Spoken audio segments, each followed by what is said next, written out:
The Minnesota Timberwolves come into Gotham City and lose by the score of 112 to 106, and Chris and I are here to break it all down. What's up, guys? It's your boy Dariel and Chris from Knicks Digest. And Chris, let's get right into today's video. Yo, so there's actually, obviously, today was the first game for OG Anunoby, Precious Achua, but there's a couple of other, I guess, storylines, if you will, that I kind of want to throw at you.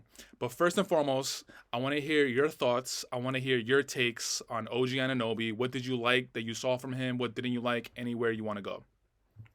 I think the biggest thing with OG is how well he instantly fits with the Knicks. We Right. kind of knew this was going to be a good fit, and he basically came in and showed us instantly that he just fits better than both RJ and IQ do with the team because it gives you an elite defender. It gives you a guy who plays off the ball. It feels like there's less isolation and just less ball stopping, which has been so huge already through one game. I mean, to go in and with a new team beat the number one seed in the entire NBA in the Minnesota Timberwolves, or at least in the Western Conference. That's so incredible. It's the best defense in the league, and OG played really well. He slid into his role perfectly, where he's sort of the third scoring option, but it's not like an isolation option. OG's game was great. That foul out was complete BS. He Yeah. did not foul Rudy Gobert right there. They were each grabbing each other. To give that to OG is insane. He played a tremendous game and showed why he's the perfect fit for this New York Knicks team. Yeah, I mean, I'm in agreement with you. I mean, I just didn't. It's only one game, obviously. We're not gonna go crazy, but just off of the one game alone, and for the things that we saw, we just didn't. I didn't realize how seamlessly he'll fit. Um, one thing that I saw with just the Knicks in general, I just feel like the body movement was a lot more better. It was a lot more fluid. People were like doing back cuts a lot more, and I felt like that was one of the things that kind of went against RJ, where the ball was a little bit stagnant. With quickly as well, he just came into the game and he would just start jacking it up, obviously. But as far as OG finishing the game with 17 points, 7 of 12 from the field, 3 point, he shot 3 of 6, so 50%. There were moments in the game, well, not even moments, throughout the whole game when OG was in the game guarding Anthony Edwards, you could see how visibly frustrated Anthony Edwards was. I mean, some of them might not have been the referee calling the fouls, but some of them were just OG standing his ground, not falling for the pump fakes, and staying with Anthony Edwards. And Anthony Edwards being one of the better up and coming players, like I don't know, man. Like it's a really good first game. It's a really good first Nick debut. And the Knicks needed this win after going 0-3 on the road. Precious Achua, he didn't really play a lot. He only played 8 minutes, and as far as his stat line, it wasn't great. He took 2 shots. He ended up 0 of 2 from the field and no 3 pointers. So I don't know what that was about. Maybe Coach Tibbs saw something that he didn't like as far as like his rotations or whatnot. Did you see anything from Precious that you kind of like that popped out to you? His aggressiveness on the offensive boards is really nice to see. That's basically been one of the biggest things about Precious is the way that he works very hard. I'm not that fazed by the lack of playing time he got. If you look at how the Knicks played this game, this was a starter heavy game beginning to end. Outside of Josh Hart, who played 29 minutes, basically the entire game was played by the Knicks starters. Yeah. Randle had 36 minutes. Brunson played 41 minutes, having a bad night. Or not a bad night because he had 14 assists, but a bad shooting night, an atrocious shooting night. Yeah. Hartenstein played 39. OG played 35 before fouling out with 4 minutes to go in the game. And then DiVincenzo had 26. So this was a starter heavy game. I believe that was sort of the case on each side, though the Timberwolves obviously did go to their bench a little bit more. So one thing throughout the broadcast, Mike Breen and Alan Hahn, they were talking about how they were talking to people within the Raptors organization and how OG Anunoby usually guarded players 1 through 5 for the Raptors, and it looks like he's going to do that for the next year. And for some part of this game, he was guarding Karl Anthony Towns, and I was a little surprised of how good he was guarding Cat, moving his feet, being physical with him. And that brings me to my next point. I believe it was in the second quarter where the Knicks went small. I believe the lineup was Brunson, OG, Josh Hart, maybe Dante DiVincenzo was in there. But that second quarter, that's when they really pushed the lead up. I believe they brought it up to 20. Unfortunately, the Timberwolves did come back and they brought it down to as low as maybe 4 or 6. But I was a little surprised about that because OG being able to slide OG into the 4 or 5, giving Randle a little bit of a break, that might pay huge dividends coming towards the end of the season and definitely into playoffs. Something that you mentioned that I definitely want to talk about is we give this guy all the praise in the world. We say that he could be possibly a top 3 Knick by the end of his career. But I want to talk about your boy Brunson. Our boy, actually, I'm sorry. I want to talk about our boy Brunson. So, like you said, finished with 12 assists, but as far as like his shooting numbers, not great. Shooting 5 of 23 from the field, 1 of 9 from 3-point, ending with 16 points. Now, I think an Achilles heel that I'm about to put on Front Street that I hate for doing this, but bigger guards. I think bigger guards are his Achilles heel, man. Jaden McDaniels was on him, and it was like a mixture of people. But like I just feel that when guards that are bigger than him are guarding him, he just has a really rough night. He had a rough night against OKC when he was being guarded by SGA. Tonight with McDaniels. So is there anything you saw there? I think more than anything, Brunson's tired. I think he's fatigued. The Knicks are asking so much of him to dominate the ball for basically the entire game. Now that Quickly's gone, he's going to be sitting even less. I think he's fatigued because, I mean, he played against the Miami Heat where he had a lot of matchups against Jimmy Butler in that series, and he averaged 30 points per game. So I don't think it's something that's going to consistently happen. And though bigger guards definitely are going to give him some struggle, I think the bigger thing is here, Brunson is tired. He's tired, and he's having to do the most for the Knicks. And I think it's weighing on him. He's definitely in a massive shooting slump right now. I'm not at all concerned. It's going to take a lot more to concern me about Jalen Brunson's play. Right now, I think that it will be fine. Though, yeah, no, he shot 5 for 23 tonight. That's pretty atrocious. And he played the same way he did. All the shots that he took, it's all the same stuff you always see Brunson do, except he missed a ton of open looks. He made that 1-3 in the corner, and then he had 2 more shots. It felt like he was turning it around after starting the game 0 for 5, and then he completely lost his touch again. And that's sort of what I mean sometimes when I say that Julius Randle has been the best player on the Knicks. He doesn't do that. He doesn't go cold. Randle has not gone cold at all. This was his 18th straight game of 20-plus points. Yeah, no. We're definitely going to give Randle praise, and I'm pretty sure that you want to hear me give him praise, so I'm definitely going to do that. I'm a man of my word. But one thing before we get off the Brunson topic, like you said, you think he's tired. He's basically tired of carrying the New York Knicks state on his back. So you know what? Oh, for sure, yeah. He's having a shooting slump. The man deserves to chill out for a little bit, and plus Randle comes up clutch today, so cool. But yo, what did you see? Malachi Flynn didn't play today. He has an ankle injury, so he's out for today. But Deuce McBride is the first point guard coming off the bench. Emmanuel Quickly obviously is not here anymore. Do you have any concerns? Like I was thinking about that watching that. I was like, what? Definitely when I saw Deuce McBride enter the game with 5 minutes and 3 seconds left in the first quarter, I was like, well, this is new. And I think the best way to put, do I have any concerns is, well, yes, I do. Because we've never seen Deuce really be an NBA role player. And now we're going to. He's going to get thrown right into the fire. And obviously, if you're a professional athlete, as you would know, you always have to stay ready. You never know when your number is going to get called. And that's what's happened with Deuce. We don't really know what Deuce McBride as an NBA backup point guard, where if Brunson goes down with an injury, Deuce becomes a starting point guard in the NBA. It could happen. I'm not saying like some bad injury. I'm saying maybe Brunson like has a sore ankle or a sore foot and sits a game. Deuce is the starting point guard on the Knicks, that means.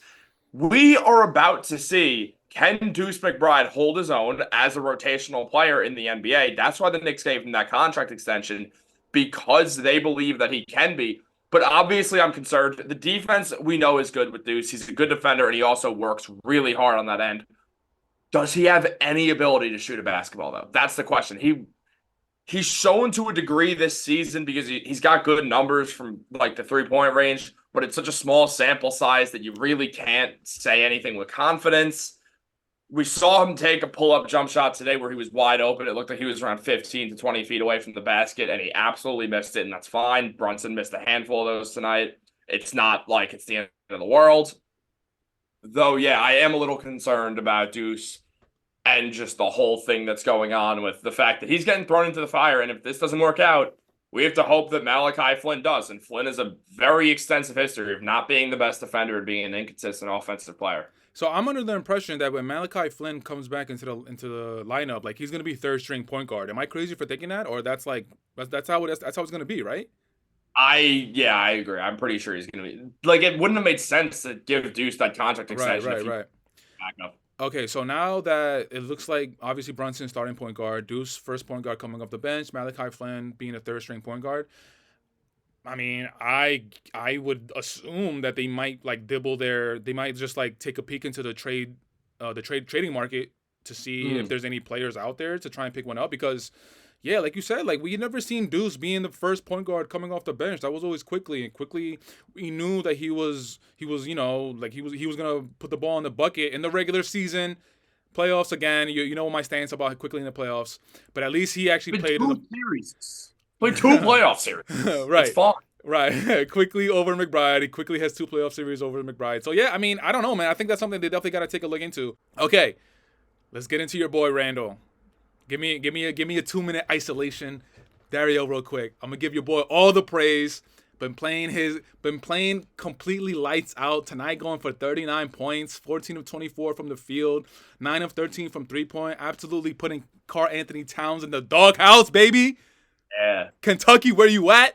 But seriously, yo, Randall's he's been impressing me, honestly. I like the way he's been attacking the rim. I like his decision making. It just seems like I don't know, it's just something about him lately that it just seems like he's very sure of himself, and hopefully he's able to keep this rolling, especially with Brunson being in his shooting woes. So talk to me about your boy Randall. I should say our boy. I'm sorry. Talk to me about our boy Randall. What you liked? I mean, I love the way that he's been playing. It feels like he's not only playing the best basketball of his career, but it feels like he's playing the smartest basketball of his career. When he first came to the Knicks, it was no secret that one of his weak points was the fact that his basketball IQ just didn't feel very good. It felt like he made a lot of mistakes, and this included the season where he broke out and won Most Improved Player. Right. There was still something to be desired because as well as he scored the ball, it felt like there was moments where you understood why he had the most turnovers in the league that season. It's We've seen Randle. It looks like he just has gotten so much smarter on the court. He's not just jacking up threes. He's attacking inside the paint. Mike Breen keeps talking about this. He's not settling. He is going into the paint. He's trying to work there. That's one of the reasons why I love the Anunoby move is because now the Knicks have Brunson, DiVincenzo, and OG out there who are all 37% or above three-point shooters. And Hartenstein does create some open space because he's a high post playmaker a lot of the time that Randle gets into one-on-one situations a lot going downhill, and he's been impossible to stop. He's playing his game, and he's playing it well. So I think that's honestly, it's just been something huge for Randle where he's gotten a chance to really attack the paint. There's more spacing now that Barrett's on the Raptors. And I think that who knows if this is just the new normal, but Julius was certainly the best player on the court tonight. I don't think there was any way to argue that. And this was against a team where Anthony Edwards plays for, and he's a budding NBA superstar is probably sooner rather than later going to get in the MVP conversation when it basically every year. And obviously Towns is still a great player offensively. Randle just had it going tonight. It felt like no one, including Jaden McDaniels, who for my money is the best on-ball defender or the best perimeter defender in the NBA. No one had an answer for Randle. He's so strong. He's got a weird amount of finesse. He's really been balling out because he's so confusing to guard because he's going to mow you down. Or if you're really big and you can match him with strength, you probably don't have the finesse and agility that he has. It's what's making him so dangerous right now. And we've seen it. He hasn't had under 20 points in a very long time. Is 18 straight games of 20-point games. Like, it's really been super impressive what we're seeing from Randle. I'm looking forward to seeing how that pertains to playoffs because obviously that's always going to be the big question about him. Facts. And yeah, and I mean that's something we're quickly not going to argue that one as much because look, I do think he was fatigued against the Hawks and his ankle was clearly messed up, but that's not that's one of those things where basically a half, if not more, of the NBA fan base is of the mindset that's like, no, Randle has not shown up in the playoffs, and so I'm not going to believe it, which is a perfectly reasonable thing to do. Like, when you say that, that is a completely fair argument. We haven't seen Randle show up in the playoffs, whether it's fatigue, whether it's because of injuries, whatever, he hasn't. So I think it's super important to see how he plays come playoff time. And if he can keep playing like this in that physical set where it's maybe not as many threes still, and he's still attacking the rim, he's also drawing fouls so well. Cat got in foul trouble fairly early on. And if he can keep doing this, he's going to be so much more dangerous. So hopefully Playoffs, he keeps playing baby. exactly like this. This is an all NBA level Julius Randle, and there's no argument about it. Playoffs, baby. We need to see it in the Oh, yeah. playoffs. But first and foremost, I want to give two shout outs. Shout out to Dante DiVincenzo because ever since he was inserted into the starting five, he's been playing his mind. He's been playing amazing. Two, I want to give a shout out to Isaiah Hartenstein for looking like the second coming of Dikembe Mutombo tonight, blocking basically everything that Rudy Gobert has been trying to dunk. And three, freaking Randle, man, like there was two clutch moments. It was like definitely under 2 minutes in the fourth quarter where there was two possessions. One of them, Randle got the ball on the top of the key and he faced up against, I believe it was Cat or it might have been someone else. He gave a little jab step, shot it, and I was already like, oh my god, but it went in. So that's my fault. I didn't have faith in Randle, but he came through in the clutch. The second one was I believe it was on the right wing. That was against Towns on in the corner. There you go, on the corner. He had a nice little fadeaway. Again, I didn't have faith in Randle, and he made it, so he shut me up. So, yeah, I mean, Randle has just been coming through in the clutch lately, so all that's great. Which is new. It was new. It's all that's great. And if he comes through in the clutch in the playoffs and we have a really deep playoff run, I'll be the first one to come on to this YouTube channel or any YouTube channel. I'll be the first one to come on and just give him praise. I promise you that. Also, one thing is, if you look at the comments of our videos, people believe that you're a full-blown Julius Randle hater, which I don't think is correct. I think you're more critical than anything else. And you do give fair critique, so I will say that as someone who's definitely part of the Randle hive fully. I don't see you as like a hater, as I more see it like you are very critical of Julius for things that have happened in his career, which is fair analysis. Honestly, Though, I don't look at the comments, so this is the first time I'm learning about that. But it's like whenever someone gives a critique about anything, it's hating nowadays. So I don't know I'm not gonna say anything about that. But yeah, no, I mean that's the thing. Like, if like you are to say again, this is factually true based off the stats. If you're like Julius Randle has worse numbers in the playoffs, someone in the comments is going to say, "Oh, well, Dariel hates Julius Randle," which isn't true. And no, yeah, like it's not at all that. It's you're critical because he hasn't shown up in the playoffs, which is fair. I am on the side of his ankle was messed up, and that's the reason why we saw that in the start of the season. But still, like we do have to wait and see how this affects him in playoffs. And the Knicks need this exact version of Randle, who's not jacking up threes, because he's not a bad shooter by any means. But it was similar to something I just said about RJ on Raptors Digest. Randle is best at shooting threes in low volume. Let him attack the paint, and then teams give him space, and he'll get open threes, and he'll hit those. He shouldn't be going full. I'm on the New York Knicks. I'm Carmelo Anthony. I'm going to face up, and I'm going to drill a three in your face. He's playing smash mouth basketball right now, and that is the way that Julius is at his best.